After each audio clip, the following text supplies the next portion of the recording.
Hey guys, and welcome to the Moms and Mysteries podcast, a true crime podcast featuring myself, Mandy, and my dear friend, Melissa. Hi, Melissa. Hi, Mandy. How are you? I am doing well. I felt like I was going to say more there, but there's just No, nothing and more your to say. face was so just like looking up at the clouds, even though you're inside. It was a really beautiful moment. I'm sorry everyone didn't get to see I am that. facing the window, actually. I've Okay. I've moved my whole setup. All my recording equipment is now facing the window. So I am looking out the window, listening to the birds chirping and the sun shining, and it looks like a beautiful day outside. Perfect. Yeah, no, it is a really pretty day. I know we get into the weather a lot, but come on, give it to us. How long will It's this one of the last? only Who things we knows? have, truly. It might be the only thing we have here.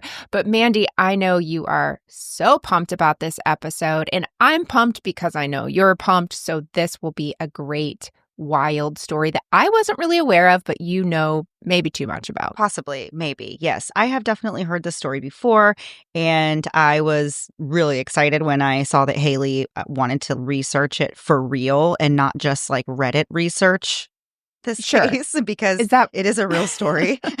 So I'm really excited. But if you have listened to the show for a while, you know, if there's one thing I love, it's a good conspiracy theory.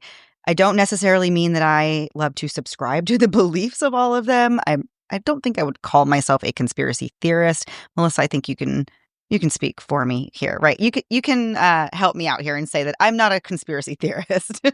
I'm sorry, birds aren't real.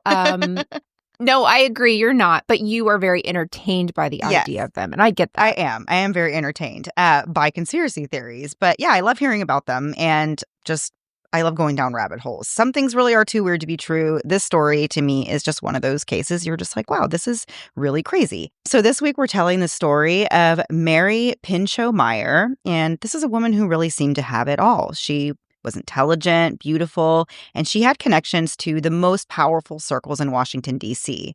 Her life was intertwined with figures like John F. Kennedy, who has kind of a significant role in this story.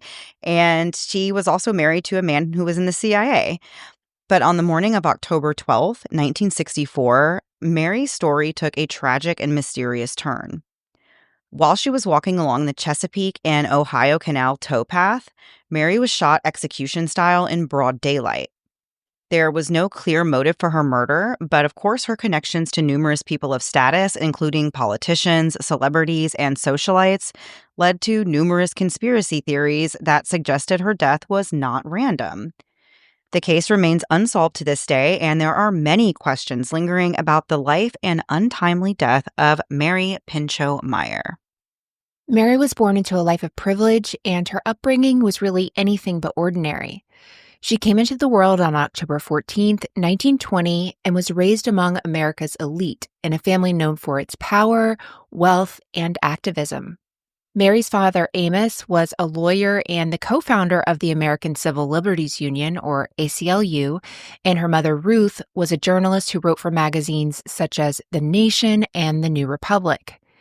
Mary and her two sisters were raised at Gray Towers, which was the family's estate in Milford, Pennsylvania, and they also spent a lot of time in a luxurious New York City apartment on Park Avenue. She was surrounded by people of influence and would go on to carve out a path of her own. Mary's younger sister, Antoinette, who also went by Tony, went on to be a prominent figure in the D.C. society and eventually married the editor of the Washington Post, Ben Bradley. Tony and Ben were in the same influential circles that Mary was. Mary also had a half-sister from her father's first marriage named Rose, who became a socialite and actress who was best known for her beauty and talent. And Mary's uncle Gifford was known as the father of American conservation. He actually played a key role in shaping the country's approach to natural resource management and conservation in the late 19th and early 20th centuries. Gifford Pinchot was appointed the first head of the U.S. Forest Service in 1905 by President Roosevelt. He promoted the idea that natural resources were good for society, but only if they were used sustainably so they could be replenished. At the time, many people believed that natural resources were limitless, and Gifford was one of the first to say that this was stupidly false. Under his term, the amount of federally protected land in the U.S. nearly tripled, and when he left, there were 150 national forests totaling 172 million acres. Unfortunately, he was fired from his position by President Taft, but Gifford Pinchot went on to serve 2 terms as the governor of Pennsylvania. So, as you can see, Mary was exposed to all kinds of things that most of us will never know about or understand. She grew up in a world of privilege and intellect, and she spent her childhood doing things like riding horses and attending cotillion dances, not to mention engaging with some of the most influential minds of her time. In Mary's biography, she was described as being basically an American princess. Mary was educated in the finest of schools, and eventually she attended the prestigious Vassar College. She wasn't just another socialite, though. Mary was a woman who was drawn to new ideas, politics, and art. When she was a senior in high school, her sister Rose died by suicide. And this loss devastated their father, who spiraled into a depression and began abusing alcohol before his own death in 1944. But despite these losses, Mary remained drawn to the vibrancy of those in power. All throughout her life, she challenged the status quo, and she really dove right in on hot issues like communism, anti-war movements, and progressive causes. At some point, she joined the American Labor Party, which was rumored to be run by communists at this time, and her involvement in the American Labor Party caught the attention of the FBI, and they began monitoring and documenting Mary's political activity. In 1938, Mary began dating a man named William Atwood, who would later become the U.S. ambassador to Guinea and an advisor to the U.S. representative to the United Nations. While she was attending a dance with Atwood, this was the first time that she actually came into contact with JFK, who was years away from actually becoming the president. But this was kind of the foreshadowing of their relationship. After graduating from Vassar in 1942, Mary set her sights on New York City, where she quickly made a name for herself as a journalist at United Press International. Many of her peers were confined to desk jobs, but Mary's natural charisma made her really great for journalism, and she thrived conducting interviews and reporting on her stories firsthand. Those who worked with her said that she had this boldness about her that just really set her apart. She was somebody who exuded warmth, but yet there was a very mysterious and distant aspect to her as well. During this time, Mary also started taking her own art a lot more seriously. She was taking classes at the Art Students League of New York and making connections with the abstract expressionists working in the city. Art just became another avenue for Mary to really push boundaries. In 1944, Mary met Cord Meyer, a decorated Marine lieutenant who had sustained severe injuries in combat, including the loss of one of his eyes. Cord was committed to preventing future wars, and he wanted to ensure this through the formation of a unified world government. Mary actually shared in Cord's passion for global peace, and so the two of them quickly fell in love. They ended up getting married on April 19th, 1945, and together they worked tirelessly to promote their ideals. Cord eventually became the president of the United World Federalist, which advocated for a single global government to maintain world peace. Meanwhile, Mary supported him in these efforts while continuing her own work as a journalist and editor. Their movement gained traction and drew the support of high-profile individuals, including Albert Einstein, who personally raised funds for this cause. Do you ever hear names like Albert Einstein and then also know JFK is in this timeline? No. And also know like your parents and grandparents could have been alive during this time and think like, what? Yes. Who is our Albert Einstein? Yeah, when Albert Einstein popped up in this story, I was like, huh? Hang on. I was I like, know. The real Albert Einstein? It tells you how little Right. I know. And I, reading things like that and being surprised, I'm like, oh yeah, I am an idiot. I forgot. Right. So Cord and Mary's lives became even more and more about political activism. In 1945, the couple started their family. They had their first son, Quentin, followed by their second son, Michael, in 1947. Soon after, they relocated to Cambridge, Massachusetts, where Mary continued to develop her artistic talents at the Cambridge School of Design. By 1950, Mary and Cord had settled into what seemed like the ideal life. Their third son, Mark, was born that year, completing their family. But soon things took a dramatic turn. Cord was approached by Alan Dulles, who at the time was the deputy director for plans of the CIA. Alan offered Cord a position with the agency and assured him that the work he was doing would align with his talents and past experience, but he couldn't give any specific details of the job for security reasons. Melissa, would you take a job if someone was like, I promise that your skills will be useful, but I can't tell you what you'll be doing? No, I love the show Severance. It's on Apple, and that's kind of what it feels like, where I'm like, how much money could I take for something like this? And the answer is, I almost said none. The answer is everything. Or a lot. Yeah. Yeah. Yeah, again, I'm not the Einstein here. Despite his strong background in world federalism and advocacy for world peace, Cord accepted the position with the CIA, and he and Mary relocated with their children to McLean, Virginia, where they became even more embedded in Washington's web of power and secrecy. Cord's work with the CIA soon made him part of something that actually contradicted the world government ideals he once fought for. He became a key figure in Operation Mockingbird, which was a covert CIA program designed to manipulate the media. Cord worked under Frank Wisner to shape public perception, sway opinions, and even control major newspapers. The program was an elaborate effort to extend the CIA's influence over journalists and news outlets to ensure that stories lined up with U.S. intelligence objectives. One author described it as a grand instrument that was capable of rigging elections and molding public thought. In August of 1953, Joseph McCarthy accused Cord of being a communist, and the FBI refused to give him security clearance. At this point, Mary was also under suspicion, and the FBI had already been looking into her activities as well. They told Cord that she was allegedly a registered member of the American Labor Party of New York in 1944, which was at the time reportedly under left-wing communist domination. Cord was eventually cleared of these allegations and allowed to keep his job. And we have so much more to get into that aren't about people's jobs, abilities, and Albert Einstein after a quick break to hear word from this week's sponsors.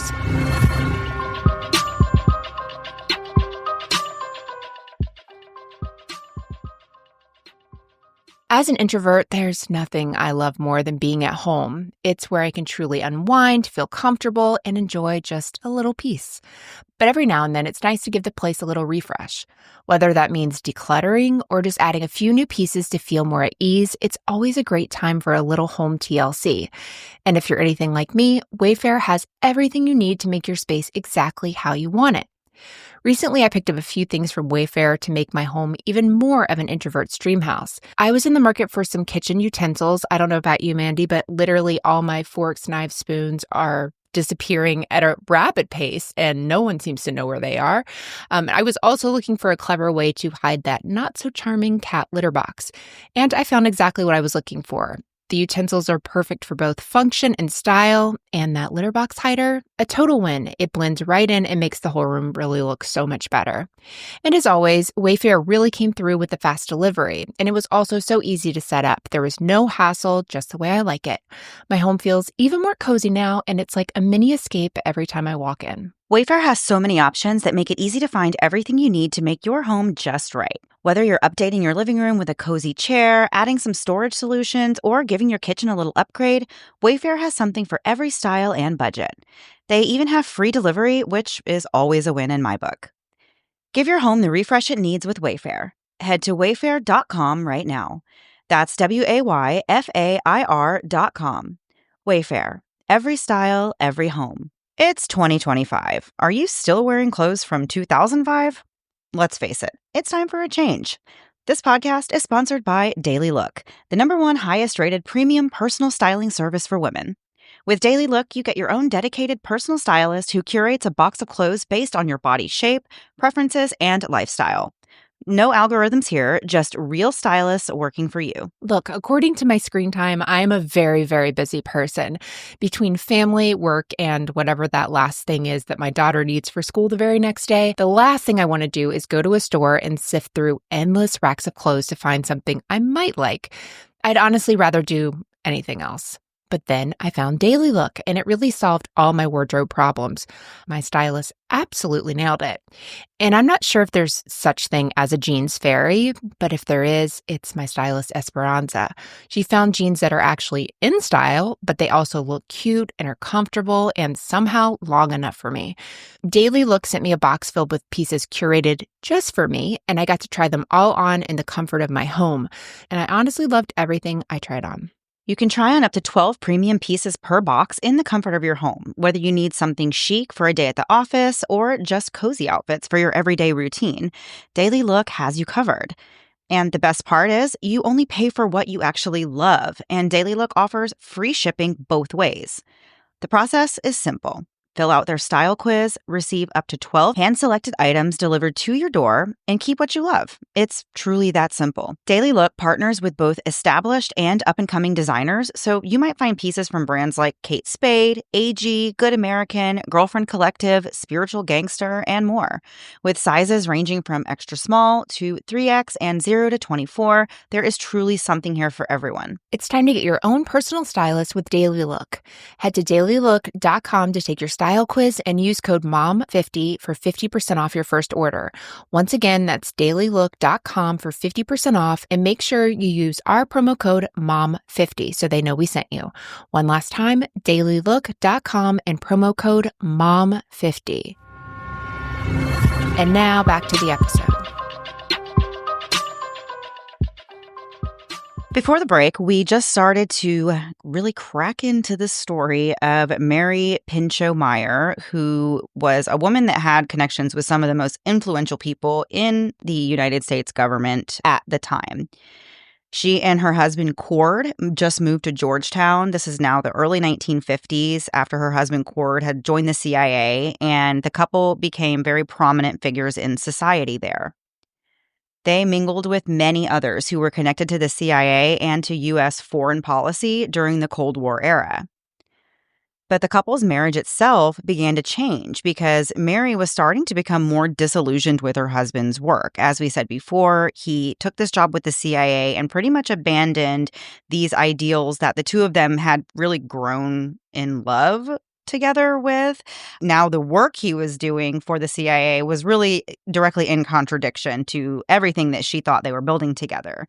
She was really critical of U.S. militarism and CIA operations, so her husband's involvement with these things really weighed heavily on her. In the summer of 1954, the Meyers got some very famous new neighbors, John F. Kennedy and his wife, Jackie. But at this point, of course, it would still be years before JFK would become president. Mary and Jackie became friends, and they would take walks together along the towpath that ran parallel to the old Chesapeake and Ohio Barge Canal. And the Kennedys lived in the neighborhood for nearly 7 years until they ended up moving into the White House in 1961. In December of 1956, tragedy struck the Meyers when their 9-year-old son, Michael, was hit by a car on the curve of highway near their home. Mary heard her oldest son scream and the sound of screeching tires before she realized what happened. An ambulance arrived, but sadly it was too late. Mary reportedly offered comfort to the driver of the vehicle that hit her child as they were completely hysterical about what had just happened. At first, the loss of their son brought Cord and Mary closer together, but the grief ended up being too much for their struggling marriage to handle. A year after Michael's death, Cord agreed to move out of the home and to start the separation that was required for a divorce. He moved into an apartment in Georgetown, and in 1958, Mary filed for divorce, citing extreme cruelty, mental in nature, which seriously injured her health, destroyed her happiness, rendered further cohabitation unendurable, and compelled the parties to separate. Mary continued to struggle emotionally in the wake of her son's death, and she started a period of deep introspection and personal transformation while she began searching for meaning in life again. She focused on her art and began exploring new relationships and new ideas. She and her 2 surviving sons moved to Georgetown and set up a studio in a garage that was converted for that purpose at her sister Tony's house. She got involved with the Washington Color School, which was known for abstract color field painting. And as part of the movement, Mary shared studio space with some of the other leading artists, including Kenneth Noland, and this is someone that she actually developed a romantic relationship with.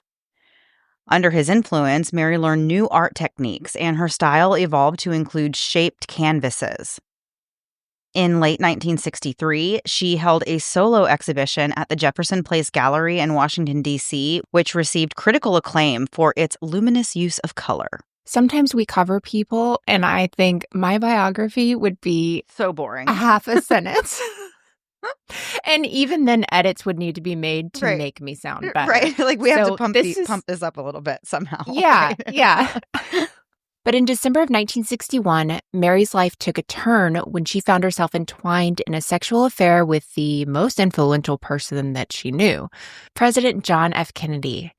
The affair had been reported as one of the most significant relationships of JFK's life. It went on from 1961 until his assassination in 1963. According to White House logs, Mary signed in to see the president 15 different times between October 1961 and August of 63, and these were always on occasions when Jackie Kennedy was away. However, the logs really don't tell the entire story. According to JFK's special assistant, the fact that Mary's name was entered in the log so often means that she wasn't hidden and that she was probably there much more than that. Another White House insider said that Mary was almost a part of the furniture. But this affair was about more than just sex. Mary was a companion to JFK. He confided in her and he enjoyed her intellect. Mary was said to have encouraged JFK to consider some more progressive policies, such as nuclear disarmament and other peace initiatives. Some believe that Mary may have introduced the president to marijuana and possibly LSD as part of her effort to explain her interest in expanding consciousness. But those who were close to JFK said that his relationship with Mary was quite serious. He was very smitten with her. In October of 1963, he admitted that he was deeply in love with her and envisioned a future with her after he left the White House and, of course, his wife Jackie. That month, which was a month before he was assassinated, he wrote Mary a letter urging her to come visit him in Boston or on the Cape. The letter read, quote, "Why don't you leave suburbia for once? Come and see me, either here or at the Cape next week or in Boston the 19th. I know it's unwise, irrational, and that you may hate it. On the other hand, you may not, and I will love it. You say that it's good for me not to get what I want. After all these years, you should give me a more loving answer than that. Why don't you just say yes?" End quote. The letter is signed J, and it was never sent, but it did go up for auction back in 2016, and it sold for nearly $89,000. Who bought it? I want to know who bought it. I need to go look into that. But also, oddly, I don't think that's as much money as I expected that to go. Yeah? Because that's like a very personal letter. Yes. Not that I think it should have gone for more, but I'm just surprised. When JFK was killed on November 22nd, 1963, Mary was deeply affected, and she was convinced that the CIA was involved, to the point that she started asking questions around Washington about what she believed to be a cover-up. Mary believed that Kennedy was killed because he had been moving forward with peace initiatives with the Soviet Union, which threatened powerful interests within the military-industrial complex and intelligence community. Mary and those who shared in her mission wanted to use drugs for peace, but she believed that powerful people in Washington wanted to use drugs for nefarious purposes like brainwashing and espionage. She was very concerned and truly believed that JFK was targeted because they weren't able to control him anymore. On October 12th, 1964, Mary had been painting in her studio when she decided to take her daily walk on the towpath at around noon. Somewhere along the path, Mary was attacked, and she screamed for help before being shot in the head and then once in the shoulder. She was killed just 2 days before her 44th birthday and almost a year after JFK was assassinated. An employee from a nearby gas station, Henry Wiggins, heard the commotion coming from the area of the canal, but at first he thought it was just some kids playing or maybe even some drunk people fighting. But then he heard a woman scream, "Help me," followed by a gunshot. So Henry took off towards the area that the gunshot came from, and that's when he heard a second shot. When he looked over the retention wall, he saw a man standing over a woman who was lying motionless on the ground. The man looked over at Henry, then stuffed something into his pocket and calmly walked away. Henry went back to the gas station to dial 911, and the police arrived shortly thereafter. In his statement to police, Henry said the man he saw was a black man with a medium build between 5'8" and 5'10" and weighing about 185 pounds. He had on a tan jacket, dark slacks, and a golf cap. This description was released, and authorities immediately began searching for the suspect. After about 45 minutes and half a mile of walking, Detective John Warner found a black man walking across the railroad tracks that ran parallel to this towpath. The man was soaking wet and appeared to have a cut on his hand. It was learned that this man was Ray Crump Jr., a 25-year-old day laborer who was married with 5 kids at home. Ray was a high school dropout and was literally described by his own mother as being the runt of the litter, which is honestly heartbreaking for a mom to say about one of her children. But at some point in life, Ray had suffered a head injury during a robbery, and he was known to have issues with alcohol abuse. He had documented offenses of intoxication and petty theft, and his coworkers said that he often seemed like he just wasn't all there. It goes without saying that Ray Crump Jr. lived a vastly different life than Mary, in a vastly different part of town that was plagued with poverty and crime. Ray had been working at the Brown construction building site at Southeast Hospital. This was really the best-paying job that an unskilled worker such as Ray could get, but it was strenuous and involved heavy lifting and moving of heavy bags of cement and wheelbarrows. And for Ray, who was actually just 5'3" and 130 pounds, this was really tough work. He had told his coworkers he didn't think he could keep up with the demands of the job. When police first spoke to Ray, his statements were inconsistent, and he claimed that he had been fishing when he dropped his pole in the water and had to get in to retrieve it. Then he said he'd been drinking beer and went to sleep and fell in the water. Although Ray didn't fit the description given by Henry Wiggins, Ray was about 5 to 7 inches too short and about 50 pounds lighter. He was still placed under arrest. Detective Bernie Crook was instructed to take Ray to the homicide unit and book him for murder. Interestingly, just a few months earlier, the Supreme Court had ruled that suspects had a right to have an attorney present during questioning, but Ray was not informed of his right, and the Miranda law that would have required the officer to advise him of his rights would not be decided until 2 years later. After he was questioned, Ray was put in a lineup that was viewed by the only eyewitness at the time, which was Henry Wiggins. Henry later said that he was told to go right up to Ray Crump and say, "This is the guy, that's him," but also said that it wasn't really hard to pick him out anyway. Wiggins said that the lineup wasn't that close as far as the other guys looking like Ray, so he really stood out. At first, police didn't know who the murdered woman was because Mary wasn't carrying a purse or any ID. An autopsy showed that she had been shot with a .38 caliber pistol, with the first bullet entering the left temple about 1.5 inches from her left ear. The wound was surrounded by a dark halo of powder burns, indicating the gun was fired at close range. The second bullet entered over her right shoulder blade and traveled downward through her chest cavity. It pierced her right lung and aorta and was also fired at close range. Both of these gunshots were considered fatal, and the precision left the medical examiner to believe that the killer might have been highly trained in the use of firearms. It was also determined that Mary had been dragged to a more secluded spot, and scuffs on the ground, along with Mary's pants being ripped at the knee, suggested that a struggle had occurred.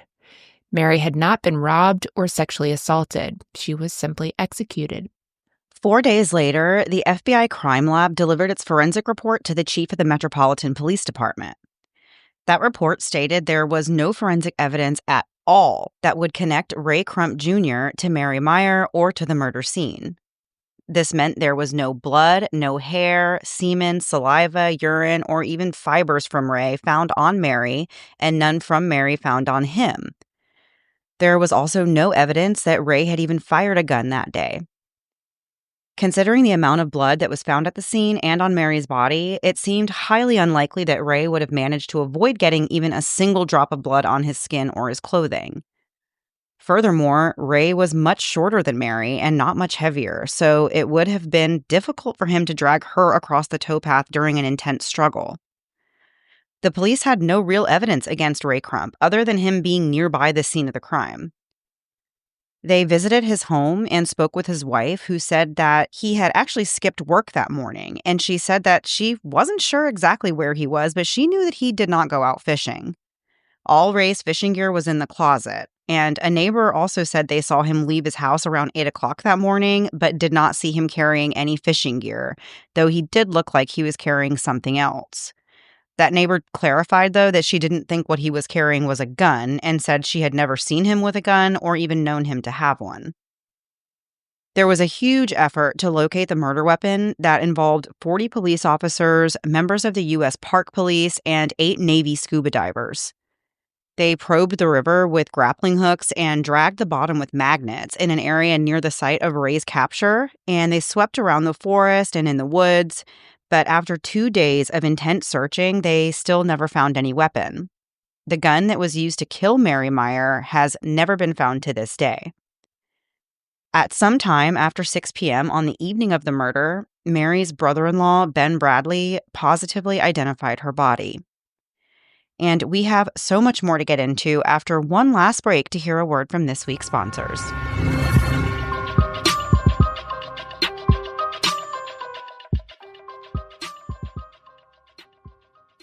Even though it is starting to warm up, we've got a long ways to go before we're all ready to be outside. So with our cats hanging out indoors, the last thing I want is a stinky litter box. And that's why I switched to Pretty Litter. It traps odors so well that I barely even notice it's there. It's ultra-absorbent, lightweight, and 1 6-pound bag lasts a whole month. What really gives me peace of mind, though, is how Pretty Litter changes color. It can alert me to potential health issues in my cats, like urinary tract infections or kidney problems, so I can catch things early. Before Pretty Litter, I was dealing with heavy, dusty bags that didn't really do much for odor, and now I have cat litter delivered right to my door, and I'm never running low. Pretty Litter's non-clumping formula traps odor and moisture, keeping your house smelling fresh. It's lightweight, low dust, and super absorbent with 1 6-pound bag lasting up to a month. Plus, it changes color to indicate potential health issues like urinary tract infections or kidney problems. Indoor cats and indoor humans agree. Pretty Litter helps my house smell fresh and clean.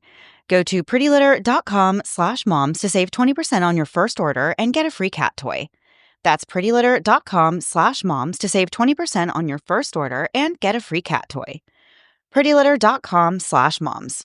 Terms and conditions apply. See site for details. Who doesn't love the good things in life? Even though I enjoy a little luxury, I don't always want to break the bank.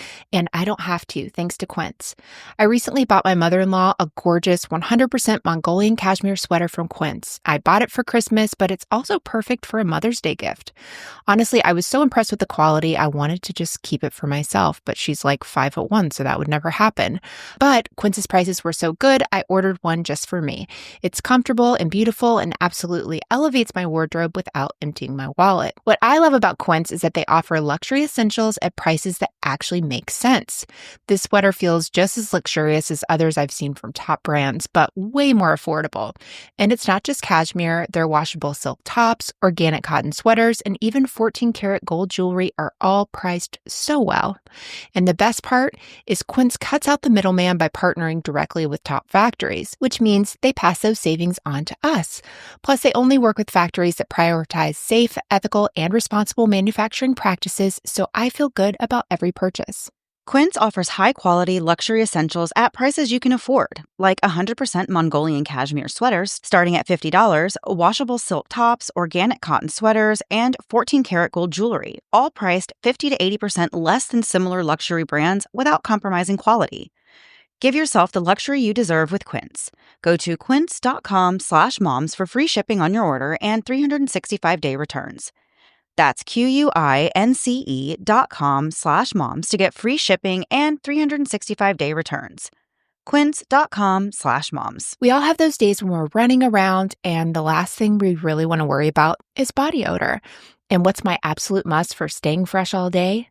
Lumi deodorant. Lumi has changed the game. Since I started using it, I felt way more confident knowing that I'm covered all day. And the best part is that it works everywhere. I'm not just talking about my pits. You can use it on your underboobs, belly button, thighs, feet, you name it.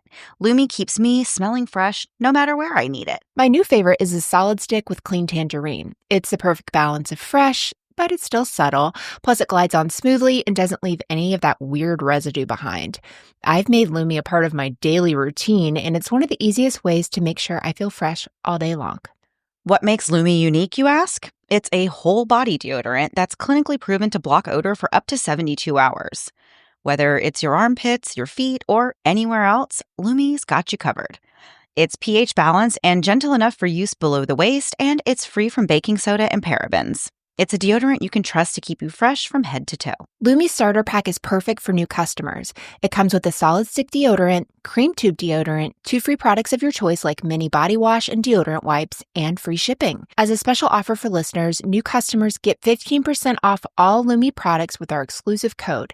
And if you combine the 15% off with the already discounted starter pack, that equals over 40% off their starter pack. Use code MOMS for 15% off your first purchase at lumideodorant.com. That's code MOMS at LUMEDEODORANT.com. Please support our show and tell them we sent you. Smell fresher, stay drier, and boost your confidence from head to toe with Lumi.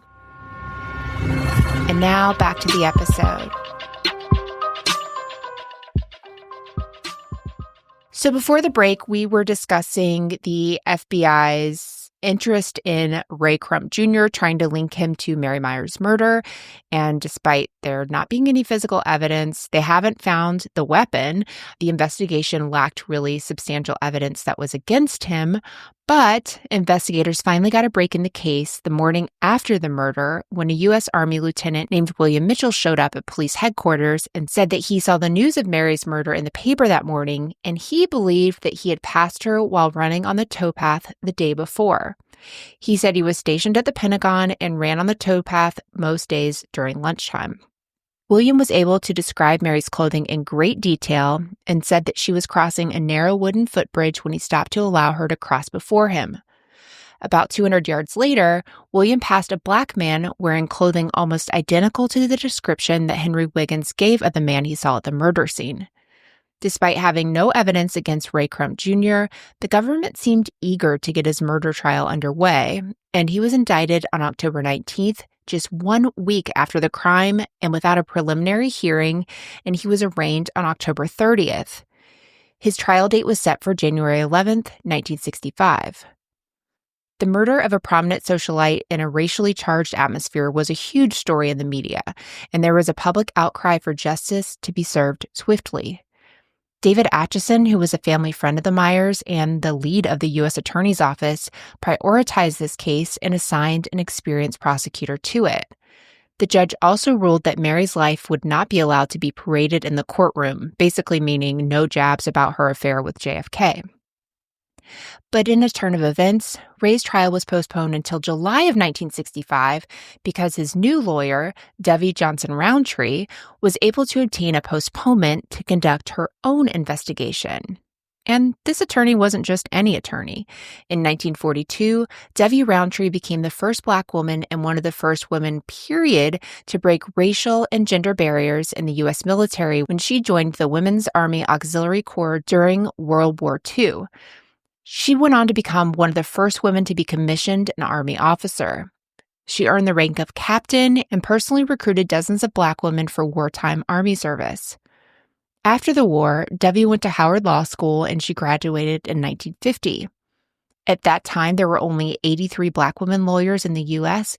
compared to over 6,000 white women. After law school, Devi established a law firm in Northwest Washington, D.C. In 1995, she was co-counsel in a landmark civil rights case that challenged racial segregation in interstate bus travel. The case involved a 22-year-old private in the Women's Army Corps who refused to give her seat up to a white passenger on an interstate bus traveling from New Jersey to North Carolina. She was arrested for disorderly conduct, and she and her family pursued legal action. After 3 years of legal battles, the Interstate Commerce Commission ruled that segregation on interstate buses violated the Interstate Commerce Act. This was a significant milestone in dismantling segregation in public transportation and laid the groundwork for future civil rights actions, though this ruling is often overshadowed by later events such as Rosa Parks' defiance and the Montgomery bus boycott. The first time Dovey Roundtree met Ray Crump Jr., she knew that he was an innocent man. When she started looking into the case, she discovered that the government had no physical evidence against him whatsoever. There was no murder weapon, no hair, no blood, no fiber, no anything to show that Ray had any contact with Mary or the crime scene. And there was also no evidence that he fired a gun. The police had arrested Ray based only on the fact that he was in the area and because Henry Wiggins claimed to have seen specifically a black man standing over Mary's body. When Dovey looked into the police file, she found that the man that had even been described by Henry Wiggins and by William Mitchell was 5 inches taller than Ray and outweighed him by 50 pounds. The two witnesses almost certainly described the same person, but that person was not Ray Crump Jr. The trial commenced on July 19, 1965, at the United States District Court for the District of Columbia in Washington, D.C. Since the crime occurred in the nation's capital, the trial was held in federal court. The jury was made up of 8 black jurors and 4 white jurors, and 7 out of 12 were women. Prosecutors presented a circumstantial case in their attempt to prove that Ray shot Mary Meyer.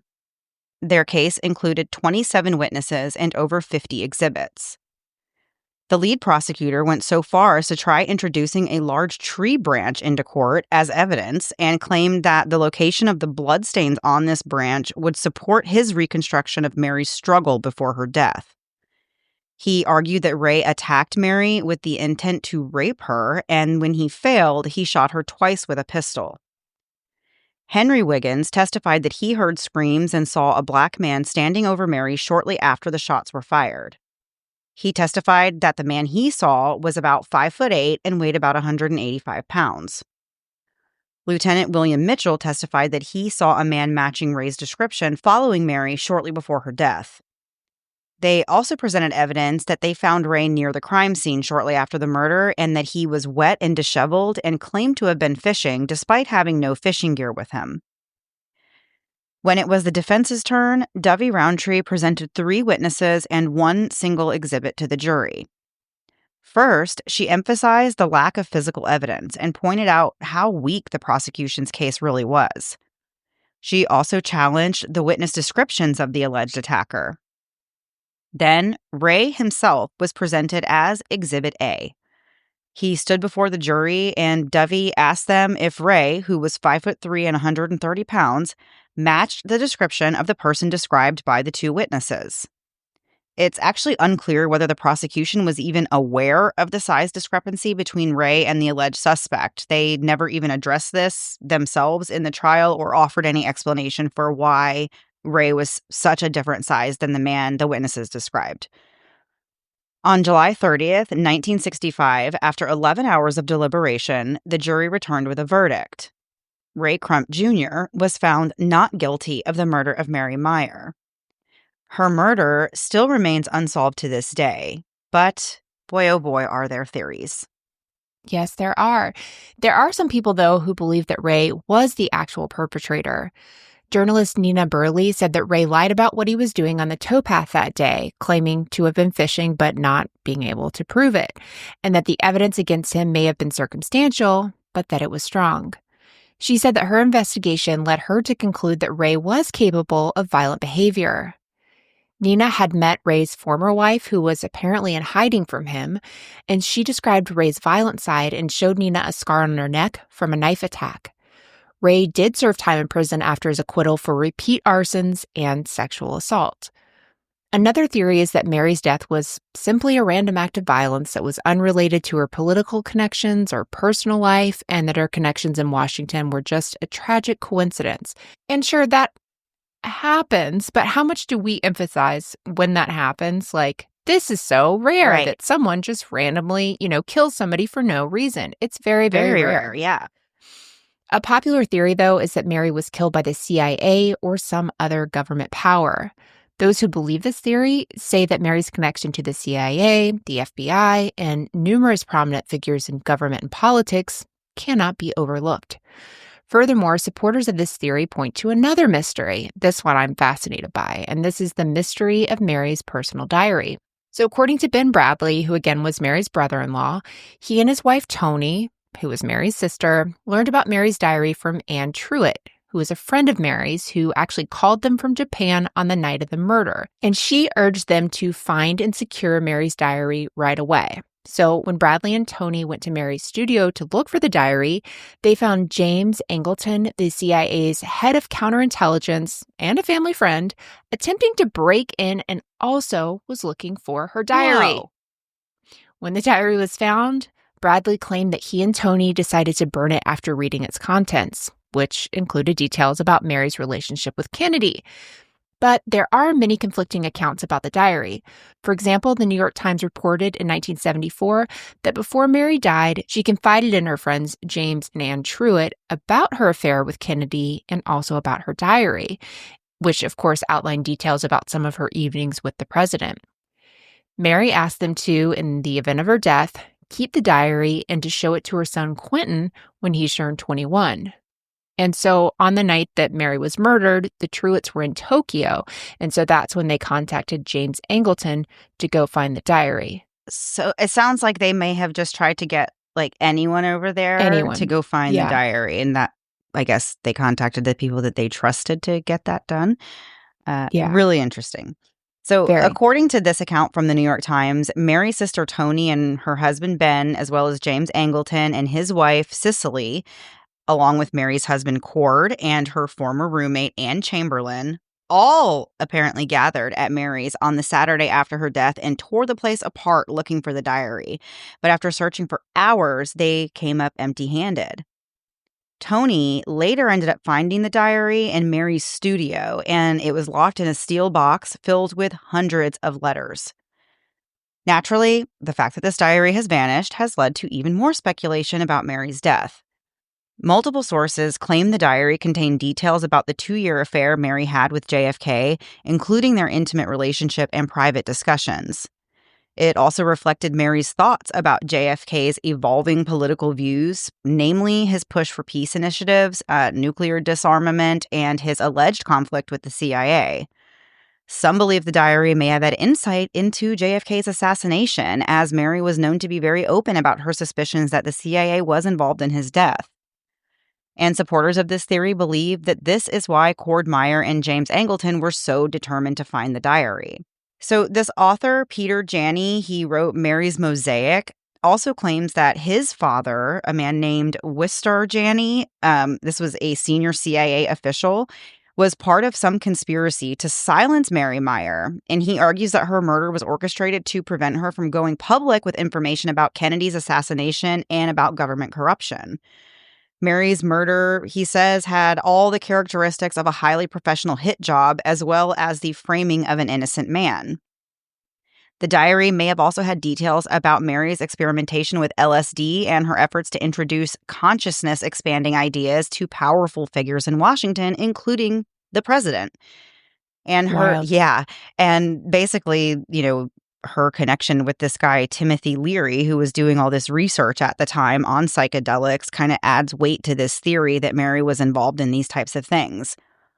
So even though Toni and James claim to have destroyed the diary, there are people who believe that there are still portions of it out there or copies of it out there somewhere.